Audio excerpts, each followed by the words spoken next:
আপনি কি কখনো এমন মন্দির দেখেছেন যা পাহাড়ের ভেতর লুকানো আর শিবলিঙ্গটা পুরো বছর জলের নিচে ডুবে থাকে? এটা কোনো গল্প নয়, এটা মধ্যপ্রদেশের পচমড়ি এলাকার রহস্যময় বুড়ো মহাদেব গুহা মন্দির। শিবলিঙ্গটা মানুষের তৈরি নয়, স্বাভাবিকভাবেই তৈরি হয়েছে। চারপাশে জলকুণ্ড যা সারা বছর ঠান্ডা ও পবিত্র জলে ভরপুর। ছাদের চট্টানগুলো শিবের জটাগুলোর মতো, তাই নাম হয়েছে জটাশঙ্কর।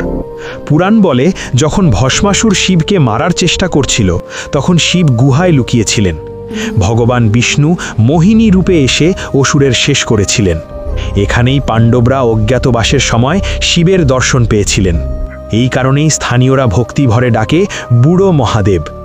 গুহায় যেতে হলে ঘন জঙ্গল আর পাথরের মধ্যে দিয়ে যেতে হয়। 3 নদী, পাহাড় আর গুহার মিলনে তৈরি হয়েছে এক অদ্ভুত শান্তি ও পবিত্রতা। আপনি কি ভগবান শিবের এই জলময় গুহা দেখতে চান? কমেন্টে লিখুন হর হর মহাদেব।